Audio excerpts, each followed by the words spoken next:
What's happening, guys? It's VenomousFatman here again. I'm here on the BITT, the boys in the tube. I'm sitting down right now with Andrea Rene. And before, we talked about a whole bunch of stuff. We talked about the game industry. We talked about games right now. Now let's look towards the future. Let's talk about games down the line. So, Andrea, let me ask you this. What is the one main thing that you want to see video games go forward with, as far as, a particular design decision or a type of, new implementation of a technology or a way to play games? What is it that you want to see within like a year or two now with the world of video games?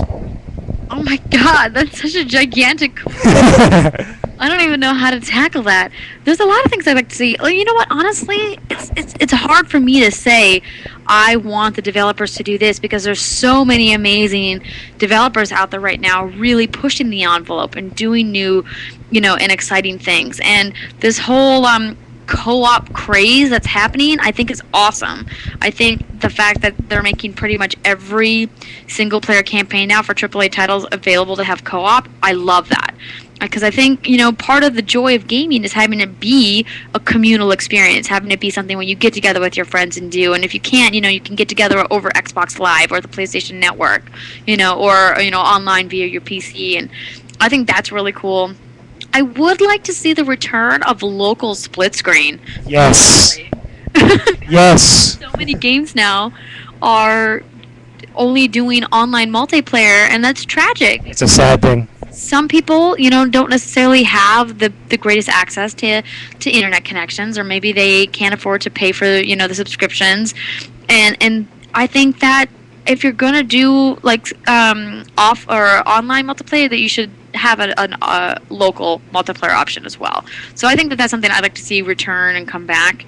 But I don't know how to feel. At first I was really excited about all these developers and publishers taking old franchises and remaking them. But at the same time, I'm also like, well, it's kind of an easy way out as well. So, but I guess it does give people, that were young when the games first came out, the opportunity to try them again. Yeah. So, but I don't know. I don't know what I'm looking for. What are you looking for? Like, how would you answer that question? For the record, before I even get to that, what happened to the days of GoldenEye split screen? Because since we were talking about first-person shooters before, GoldenEye. You know what's so funny about that whole thing? I was having this conversation with someone about that game specifically, saying everyone used to crowd around the TV, and it was the same thing for Smash Brothers and Mario Kart. Yeah. You had four-player local, multiplayer against each other, and that's when TVs were tiny. Now everyone has a 50-inch flat panel TV. No more tubes. Bigger than ever. So why are we getting rid of split screen? People are like, oh, well, I can't see. I'm like, I used to have like a 25-inch tube TV that I played four-person, Oh, wow. player on. It's ridiculous. Oh, that's crazy. So, kind of, going a little bit off from that, getting into something a little bit much more different. And another loaded question, if you would. Let me ask you about, the types of, game design in itself. Let me ask you about what is it that you think is the most important part of a video game, when a developer is actually creating it? Do you think it's much more the factor of the gameplay, which, it could be awesome in its own right? Do you think it's also could be the immersion factor, that you care about the worlds that you're actually in, like if you were playing an RPG or something? Or is it the actual look of the game? Does it need the shiniest graphics, or should it be the most realistic and gritty stuff that we've seen out there? What is it out of those three that really does it for you, or that's most important for a video game? Well, I think at the root of it, I mean, like if I was gonna, like, let's say I was gonna make a pie chart. Saying, what's the most important parts of the video game? I would say it's probably like 60% story, 30% mechanics, and then 10% visual look.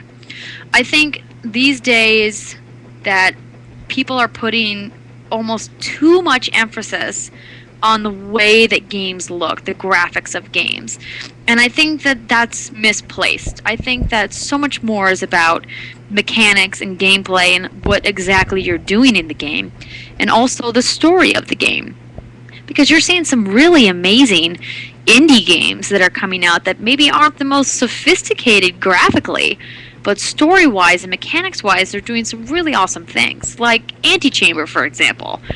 This was one of the PAX 10 that was just at PAX Prime in Seattle.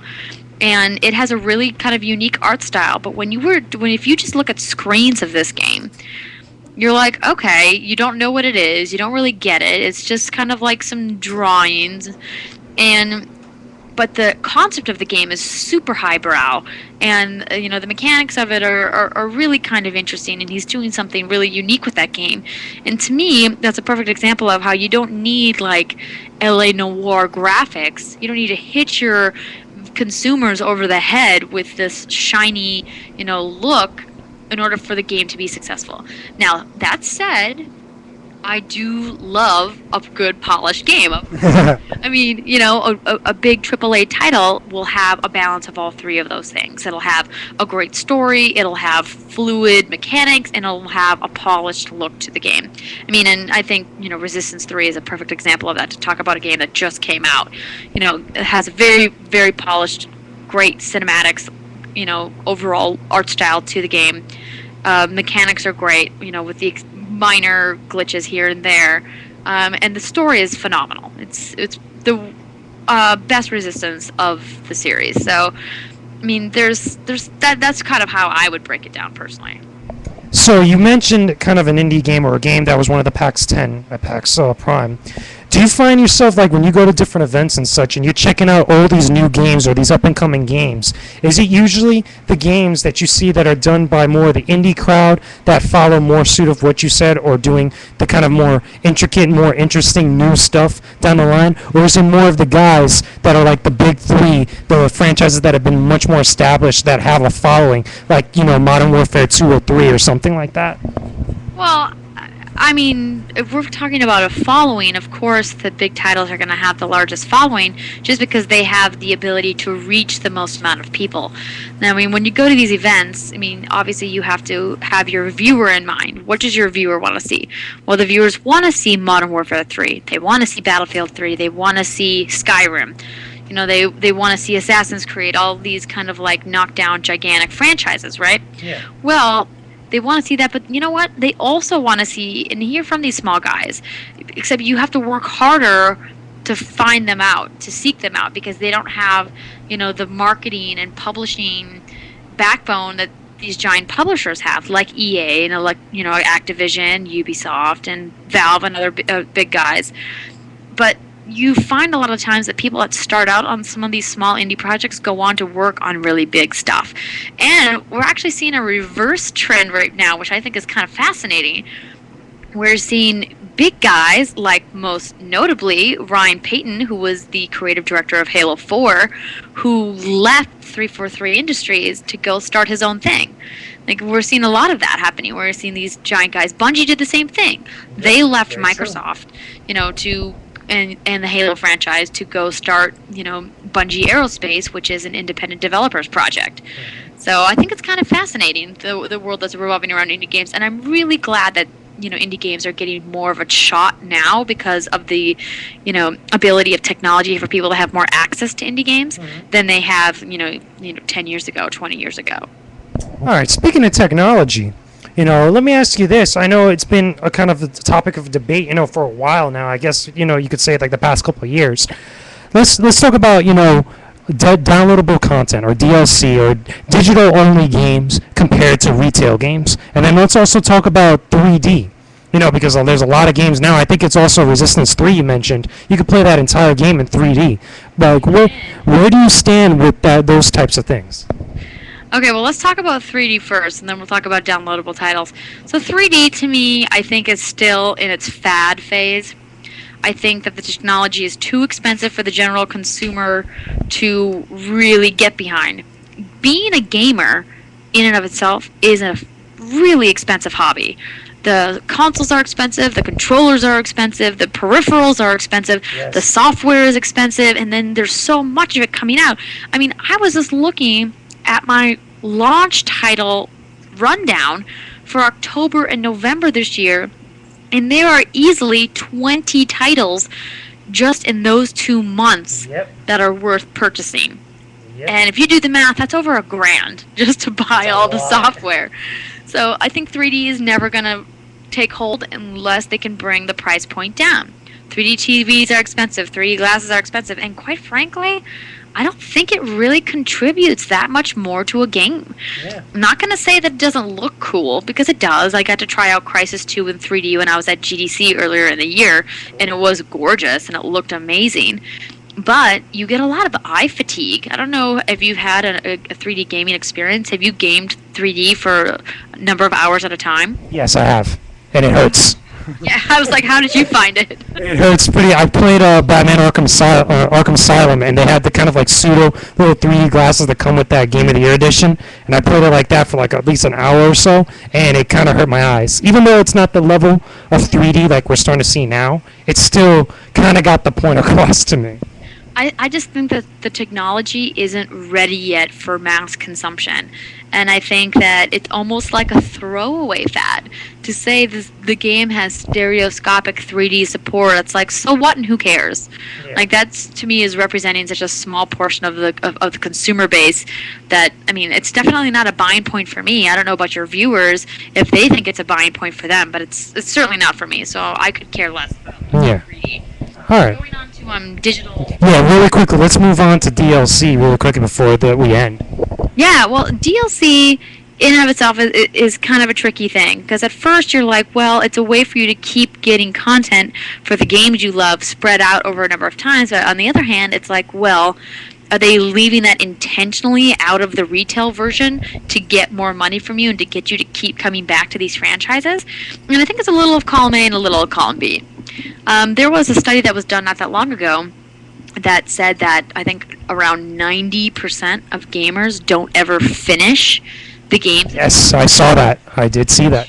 Which, to me, sounds pretty accurate, because I don't finish that many games that I start unless it's like a game that I'm really invested in and getting to that final mission, especially with multiplayer being such a huge push in a lot of games today. And with that in mind, you kind of got to go, well, is DLC a bad thing? If they decide to leave something out of the game, is that bad? And I'm kind of thinking, no, it's not. It's definitely a way to get people to stay involved in the franchise and keep coming back and giving them additional stuff.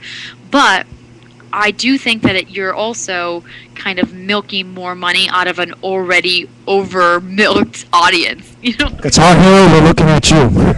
It's like, I mean, I think, there's a lot of people that are really bad, but some of these season passes that we're seeing come out now are Yes. great ideas, giving people like this flat rate, and then you can get a number of DLC. And like what Rockstar Games did today with the announcement of the Game of the Year edition for Red Dead Redemption. I mean, you can get the Game of the Year edition, you can get every single pack of DLC in one package. Dead Nightmare. That's pretty amazing. So, especially at the price point that it's offering at, and I think as long as they continue to offer those kinds of things, then DLC is okay. It's not like you're forced to play DLC. So. Very true. Very, very true. But anyway, it was a pleasure having you on here, Andrea. It was so much fun chatting games up with you. Yeah, just totally lost track of time. No, we're still good. But yeah, guys. Anyway, you can check out all of Andrea's stuff. She has her website, www.andrearene.com. She also has Facebook. You guys can check her out on Facebook. You can also visit over at Clever Games to see some of her work that she's done on there, and any other like specific stuff that you got new coming to Clever Games that's going to be pretty cool. Well, we have a lot of really awesome shows that we're working on. One of the things we really wanted to do, because Clever Games is a relatively new channel, we've only been around for like 4 months now, is we have some really cool original show ideas that we have in the works. The first one we're hoping to pump out next week. The next two are going to come out in the following week. So we have a lot of really awesome stuff planned. So we're more than just daily news and trailers. So I really encourage people to come to the channel, subscribe. You won't be disappointed. We're going to have some really great stuff coming out soon. That's the YouTube channel you guys are looking at right now, Clever Games on YouTube.com. That's pretty cool. So anyway, again, thank you, Andrea. It was a pleasure again. So anyway, guys. Thanks so much for having me. No problem. Anytime you want to come hang, just let us know. We'll be right here. So anyway, guys, I hope you guys enjoyed the interview. This has been The BITT, the boys in the tube, from both VenomousFatman and Andrea Rene. We'll talk to you guys again soon. Peace out, people.